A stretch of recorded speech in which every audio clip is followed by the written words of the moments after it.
Bismillahirrahmanirrahim. Assalamualaikum warahmatullahi wabarakatuh. Welcome back to the video of English lesson with Miss Daisy. Today we're to learn about obligation, prohibition, and suggestion. Let's get started.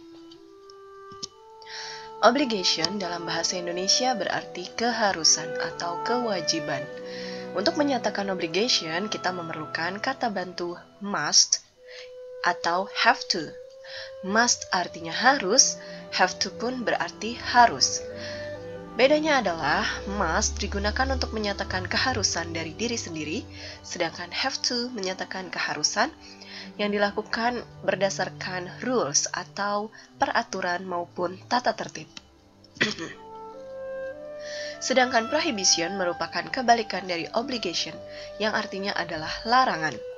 Untuk menyatakan prohibition, kita perlu kata bantu must not, atau yang disingkat dengan mustn't, yang berarti tidak boleh, ataupun kata not have to, yang artinya tidak harus atau tidak perlu. Sedangkan suggestion, yang berarti saran, dinyatakan dalam kalimat yang mengandung kata bantu should, yang berarti sebaiknya atau seharusnya, ataupun should not, yang artinya sebaiknya tidak atau seharusnya tidak. Let's look at the examples. Number 1. We must get up early to pray subuh. Kita harus bangun awal untuk salat subuh. Must harus get up bangun. Number 2. You have to wear uniform at school. Kamu harus mengenakan atau menggunakan seragam di sekolah. While number 3, you mustn't come late to school. Kamu tidak boleh datang terlambat ke dalam kelas. And then number 4, you don't have to bring much money to school. Kamu tidak perlu membawa banyak uang ke sekolah. Number 5, you should eat healthy food if you want to be healthy. Kamu sebaiknya atau seharusnya makan makanan yang sehat jika kamu ingin menjadi sehat. And number 6, you shouldn't play online games too much. Kamu sebaiknya tidak atau seharusnya tidak bermain game online terlalu banyak atau terlalu sering. The sentence number 1 and 2 are telling about obligation. Kalimat nomor 1 dan 2 menyatakan keharusan atau kewajiban. And the number 3 and number 4 are telling about prohibition.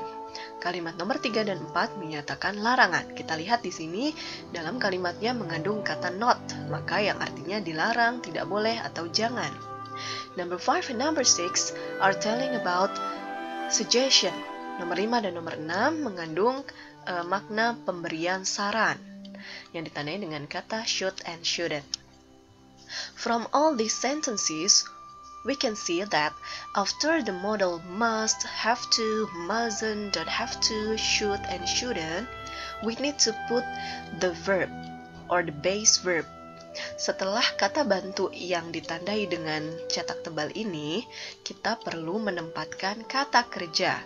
Perhatikan kata kerja yang digarisbawahi ini bentuknya adalah kata kerja dasar, yakni kata kerja bentuk pertama tanpa tambahan ing ataupun tidak dijadikan bentuk kedua. Okay, let's continue to this additional material. Kalau tadi kita sudah membahas tentang kalimat saran yang di dalamnya terkandung kata should atau shouldn't, sekarang Miss akan menambahkan materi tentang ungkapan untuk menanyakan atau meminta sebuah saran. Untuk meminta sebuah saran, we can say one of these expressions. Kita bisa menggunakan salah satu dari ketiga ungkapan berikut. Contoh, what should I do? What should I do? Apa yang harus saya lakukan? Atau apa yang sebaiknya saya lakukan? Do you have any suggestions for me? Do you have any suggestion for me? Apakah kamu memiliki saran untukku? And then, can you give me some advice about bla bla bla? Nah, ini bisa kalian isi dengan topik yang akan kalian mintakan saran. Contoh, can you give me some advice about the English lesson? Dapatkah kamu memberikanku saran-saran tentang pelajaran bahasa Inggris? Nah, please look at The example of a simple dialogue. Ini contoh dialog singkatnya tentang bertanya dan memberikan saran. Satria said, I often come late to school, what should I do? Dia bilang, dia sering terlambat datang ke sekolah. Nah, apa yang seharusnya dia lakukan?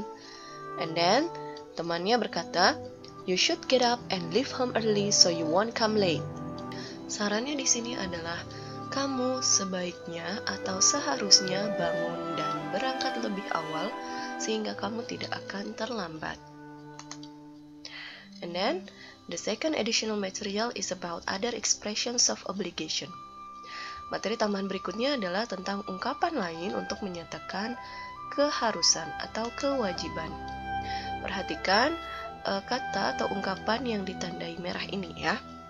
It is an obligatory to pray 5 times a day. Sebuah keharusan atau kewajiban untuk sholat 5 waktu dalam sehari. An obligatory artinya keharusan atau kewajiban. And then, it is necessary to wear mask outside. Kita harus memakai masker di luar rumah. Necessary bisa diartikan harus atau sesuatu yang penting untuk dilakukan. And then, it is your responsibility to obey the school rules. Ini adalah tanggung jawabmu untuk mematuhi peraturan sekolah. Responsibility artinya adalah tanggung jawab, di mana tanggung jawab merupakan sesuatu yang wajib atau harus dilakukan. Jadi, ketiga kata ini bisa kita gunakan untuk menyatakan obligation alias keharusan dan kewajiban. While other expressions of prohibition are, ya, berikut juga diberikan ungkapan-ungkapan lain untuk menyatakan larangan. It is prohibited to bring gadgets to school. Dilarang untuk membawa gawai ke sekolah. Prohibited artinya dilarang. And then, you are not allowed to enter the room without permission. Kamu tidak dibolehkan atau tidak diizinkan untuk memasuki ruangan ini tanpa izin. Not allowed artinya tidak dibolehkan. It is forbidden to cheat on the examination. Dilarang menyontek saat ujian.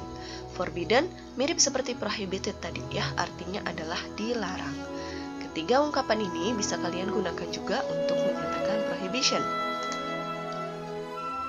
Well, that's all our material today. Thank you very much for your attention and see you in the next video. Assalamualaikum warahmatullahi wabarakatuh.